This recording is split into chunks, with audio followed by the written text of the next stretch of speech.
Hello friends, welcome back to my YouTube channel Dawani classes. इस video में हम discuss करेंगे एचपी टेट मेडिकल की चाइल्ड साइकोलॉजी सेक्शन। ये एग्जाम आज ही कंडक्ट हुआ है, यानी कि 7 अगस्त 2022 को। सबसे पहले हम चाइल्ड साइकोलॉजी देखेंगे, उसके बाद इस क्वेश्चन पेपर के अदर सेक्शंस भी हम आपके साथ डिस्कस करेंगे।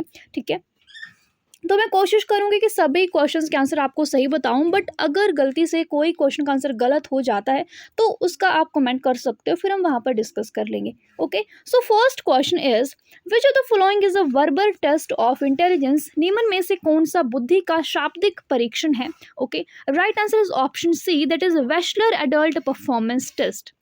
Next one, a child having intelligence quotient between 55 to 70 will be categorized as। तो ये क्वेश्चन हमने किया था, तो इसका राइट आंसर हो जाएगा option A, that is a mild mental retardation. ठीक है, next one, which psychologist describe personality on the basis of traits. यानी कि पर्सनैलिटी को ट्रेड्स के बेसिस पर किसने डिस्क्राइब किया था?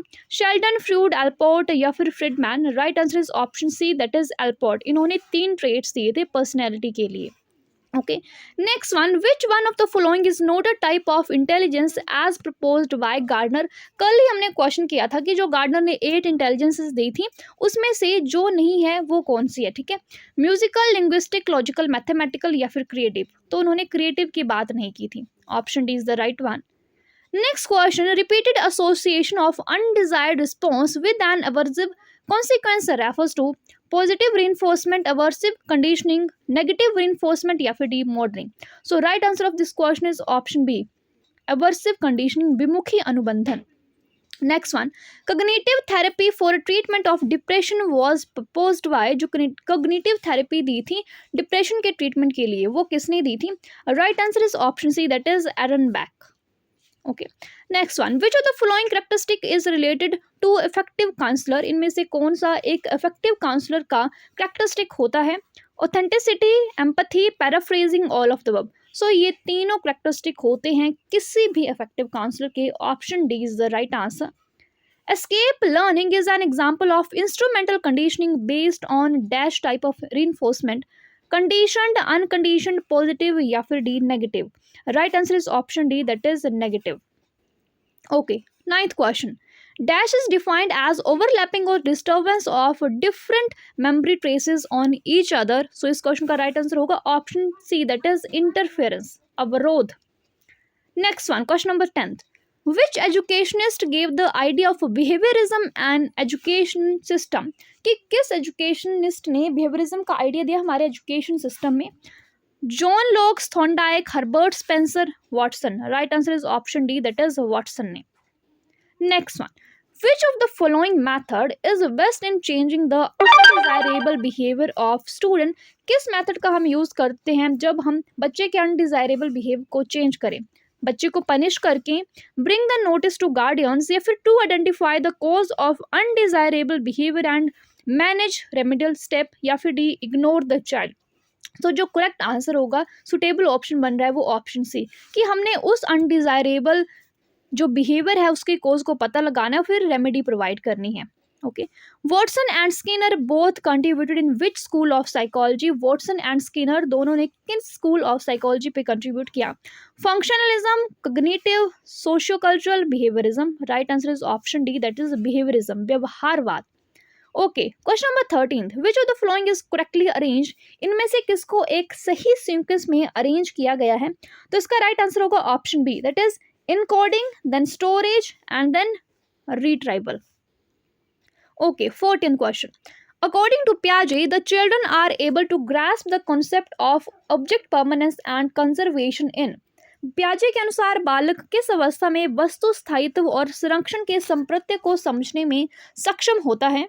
सो बात ये है कि जो ऑब्जेक्ट परमानेंस का कॉन्सेप्ट है वो सेंसरी मोटर स्टेज में ही बच्चा सीख जाता है, यानी कि after 9 months of his age. ठीक है, बट जो कंजर्वेशन है वो आती है हमारे नेक्स्ट स्टेज में, प्री ऑपरेशनल स्टेज में, कंक्रीट ऑपरेशनल स्टेज में भी कंजर्वेशन आती है। तो आई थिंक इसका आंसर कंक्रीट ऑपरेशन स्टेज होना चाहिए, बट इन्होंने दोनों ऑप्शंस को मिक्स करके दिया है, तो हम इसका सही आंसर पता लगा पाएंगे आंसर की से। बट आपको लगता है कि कौन सा एक पर्टिकुलर आंसर इसका हो सकता है, तो आपको कमेंट करके इसका आंसर बताना है। ठीक है। नेक्स्ट आता है alexia is which type of learning disability. जो अलेक्सिया है वो किस तरह की लर्निंग डिसेबिलिटी है, रीडिंग, राइटिंग, स्पीकिंग या फिर listening. So alexia is reading disability. जो डिसलेक्सिया भी यही है और अलेक्सिया भी यही है। Who is the father of experimental psychology, ये क्वेश्चन हमने बहुत बार डिस्कस किया है। William Wundt, C Jung, Sigmund Freud, none of the above. So experimental psychology के फादर कहा जाता है विलियम वुंट को। Option is the right one. Next one, which of the following method is considered the most scientific and objective method of studying behavior? Observational method, experimental method, survey method, case study method. Right answer is option B, experimental method. Okay. Scope of study of child development, बच्चे के विकास के अध्ययन का कार्य क्षेत्र है। Study of different stages of child development, study of effects of environment on child development, study of individual differences, all of the above. So ये तीनों होंगे scope of study of child development. Option D is the right one. Creative students are, पहले भी question आया था JBT TET में। जो creative बच्चे होते हैं वो किस तरह के बच्चे होते हैं, कन्वर्जेंट, डाइवर्जेंट, एक्सट्रोवर्ट्स या फिर very hard working. So creative students होते हैं डाइवर्जेंट थिंकर्स, अपसारी चिंतक। According to McDougall, basic instinct curiosity is related to which emotion, fear, hate, wonder या फिर D hunger. Right answer is option C, that is according to McDougall basic instinct curiosity is related with wonder. Okay, next one, development is continuous and slow process according to which psychologist. ये किसने कहा कि जो development है ये continuous process है but ये slow भी है। ओके, क्लिंसिक, जीन प्याजे, स्किनर या फिर D Hurlock. So I think right answer is option B, that is Jean प्याजे। Development of concepts is mainly part of intellectual development, physical development, social development, emotional development. Right answer is option A, that is intellectual development.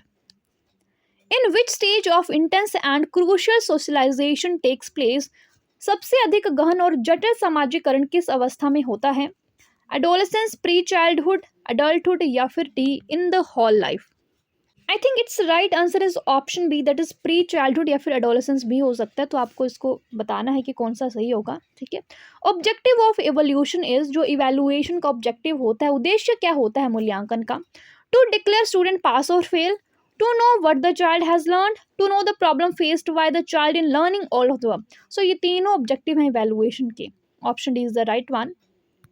Meaning of development of human values which is universal in nature, indoctrination, adoption, imitation, manifestation.